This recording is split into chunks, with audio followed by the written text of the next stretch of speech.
Hi, I'm Patricia Fox. I'm the content manager at Porch Potty, and joining me today is Sher Polvinale. Did I pronounce that right? Pavanelli, that's close. The director at House with a Heart Senior Pet Sanctuary. They're based out of Maryland, and by the name of it, I would assume that your specialty is our senior pets. Yes, seniors and special needs dogs and cats.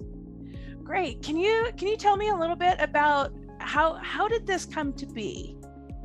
Oh, that's easy. My husband and I did dog and cat rescue for years and years, maybe 30 years. And I was turning 60.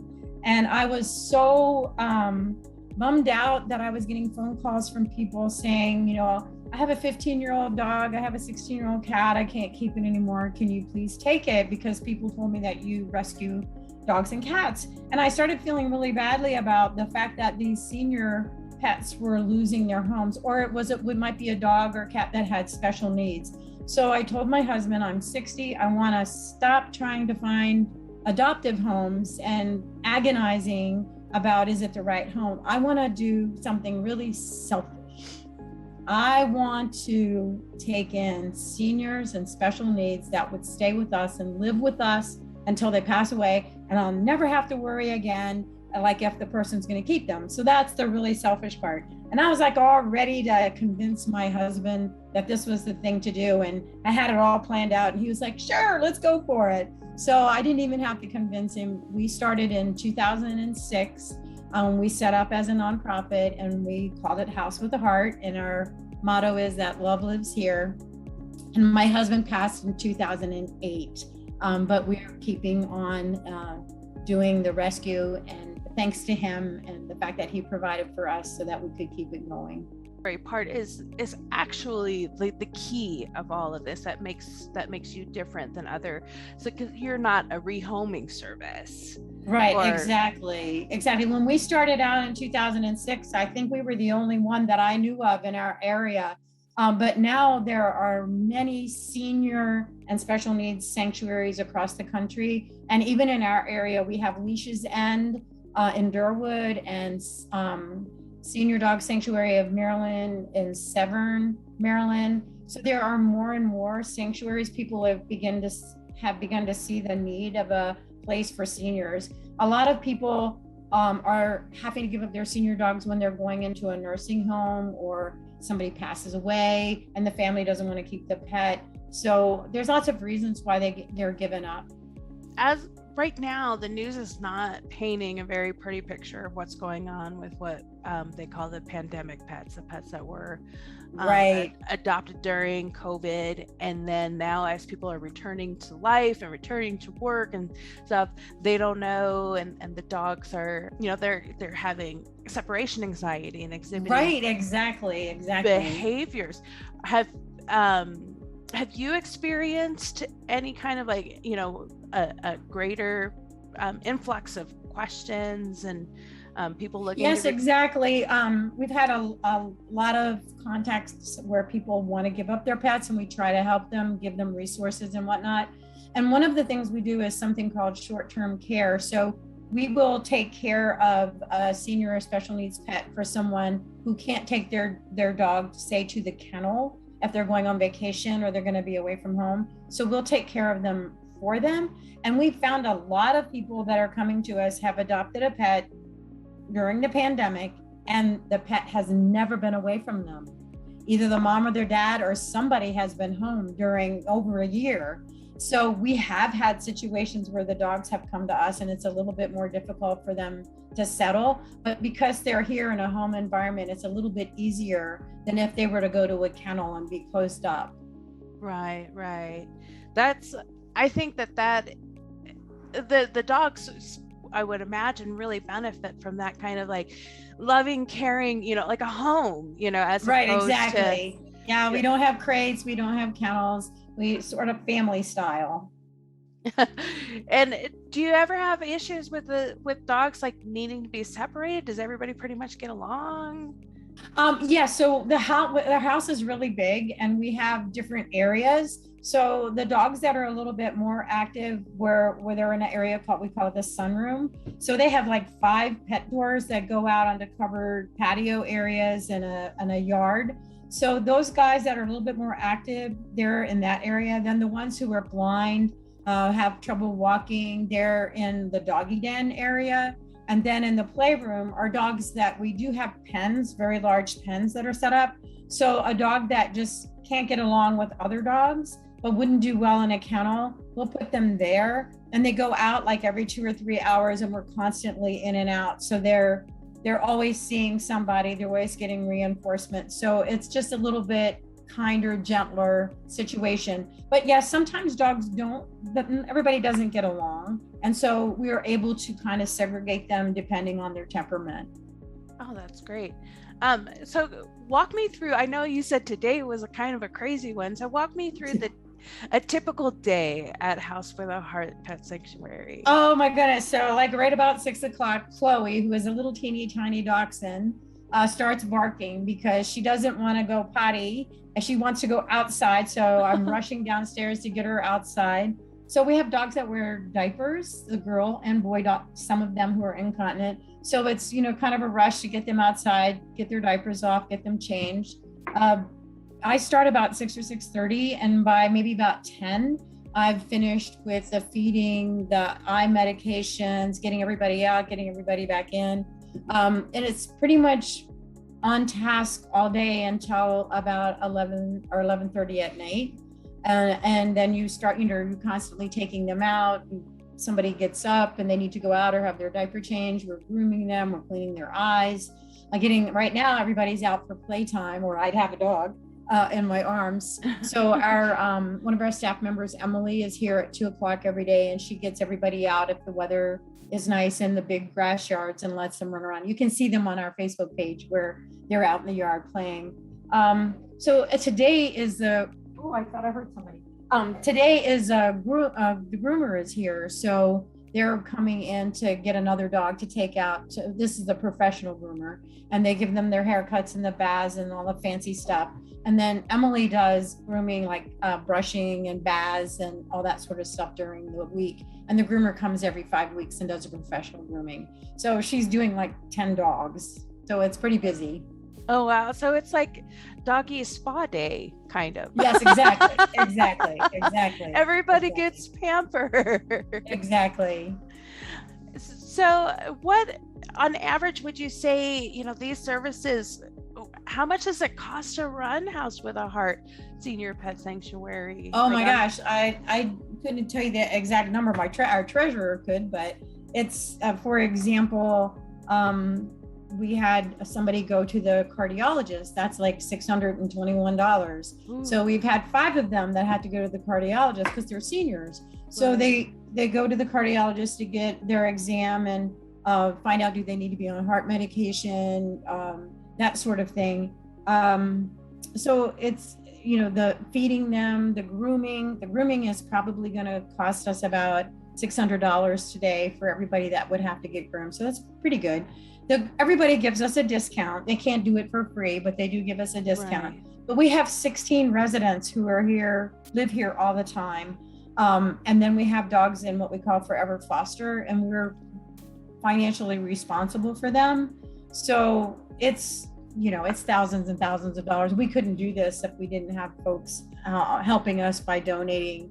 We have people who do recurring donations on a monthly basis, and then sometimes they'll just do a special gift. So without our supporters, we really couldn't handle it. It's because of them that we're able to continue. And this is our 15th year. Wow. That's incredible. It truly is a labor of love. Yeah. Yes. What would be the website that we would send people to for if they want to donate directly? It's a www.housewithaheart.com. All right. House with a Heart. That's easy. Easy. The 2 hardest things about what I do are saying, I'm going to cry, I'm sorry, is saying no when somebody needs to give up their pet and I don't have space. It's saying no. And then I reach out to rescue partners in hopes that somebody can say yes. And when you lose them, when they pass away. So those are the two most difficult things that we have to contend with. But other than that, it's a labor of love, and I wouldn't want to do anything else. And I love them all, and they just fill up my heart and give me purpose and a reason for living at my old age. I actually had a friend way back in the day. The idea of adopting senior pets, I'd never heard of before, and until I came across her, and that's specifically who she adopts, are frosted faces, right? Right. And I thought, wow, that's I just don't know if I could do that. And I'm sure that's something that you hear frequently. What do you tell people that, that maybe might open their hearts to adopting a senior pet, but they don't know, and they're arguing with themselves, and, they're worried about the vet bills and, past issues and stuff like that. How do you help them overcome those objections? Well, it's truly not for everybody. I mean, if pee and poo on your floor is going to be a deal breaker, don't adopt a senior, because seniors are like, when you get older, you have medical issues, you might be incontinent people. And so it's the same with the seniors. And sometimes they even have dementia, and you have to deal with that. So it's not everybody that could adopt or foster a senior, but somebody who really is a person with a great empathy, that's the kind of people that you want to adopt a senior. And you can, sadly, it's not going to be for a long time. Hey, I would say to you, if you would commit to adopting a senior, could you just commit to maybe a year or two? Because a 16-year-old dog isn't going to be with you for that long, but you are going to make such a difference in their life. Giving them love and care, it's going to be such a difference. And then after the 2 years are up, or however long that they have, you can take a break and you can decide, do you want to do it again? And I bet you will. There's a connection during that time, to be able to offer a dog in their late years, comfort and right, exactly. And there are people now who are doing there, and there are rescues who are doing what we call hospice. So they would have you foster a senior dog at the end of its life, and they would still be the rescue would be responsible for the medical bills, but you would take care of there. I see that happening a lot now too. I think that's a really wonderful program. So I think more rescues are looking to that. Well, like say a person that volunteers at hospice for people, not everybody can do that. It takes a really special person who can do that. So it's the same with the senior pets. Right. It takes a special person. So there's really like a ton of different ways that people can help. Oh yeah. They can help through donations. They can help by fostering. We all fell in love with Happy. He's outside at playtime right now. We had done an article on y'all last year when we found you, and Happy was the face that just caught our attention. So are people able to adopt but sponsor a specific dog in your care? Yes, if you go to our website and the tab that says Meet the Residents, you can go there and you can click on the picture of a resident, and there's a place that you can sponsor them. And if you'd like, if somebody did that and they let me know, I would send them a card with some pictures of that pet and their story. So that's definitely a way to help for sure. And Happy happens to be the very last of kind of our original group. I mean, he didn't come in 2006, but he's 17 now, and he's been here for about 6 years. So he's at the end of his life. He's starting to have more senior issues. He's slowing down, but he'll still go in that cart and run around the yard. But everybody else has come since him. So he's pretty special to all of us. And his name is Happy, but he can be really grumpy. going through kind of his story on your website, it's just this infectious love that really just inspires all of us to really do more and be more for these animals that we share the planet with. Awesome. So, okay, so wrapping up, I think you can tell us who's your favorite. People ask me that all the time. I won't say that I have a favorite, but I do have to say that, and I think my fellow rescuers who are in this I don't know if you want to call it a business, but this art job, they will tell you that it's the ones that are the most difficult that just get into your heart. The ones who are like easy peasy and happy, you know, they're wonderful to have around, but the one that is just a big challenge, it might be their behavior or their medical condition or whatever. Those are the guys that really worm their way into your heart. And then when they're gone, you're just like lost. That's the hardest part. I appreciate everything that you guys do. And if it's in your heart to donate, and you know, you don't know where you've been, where to, you know, send the funds to or whatever, please consider House with a Heart, Senior Pet Sanctuary. The work that they do with these seniors and offering them a happy sunset to their life is incredible. So please consider them as we close into the Christmas season. Yes, thank you so much. Well, thank you, Sher, for spending time with me today. And all right. I hope to talk to you soon. Okay, thank you so much. All right. Bye-bye. Bye.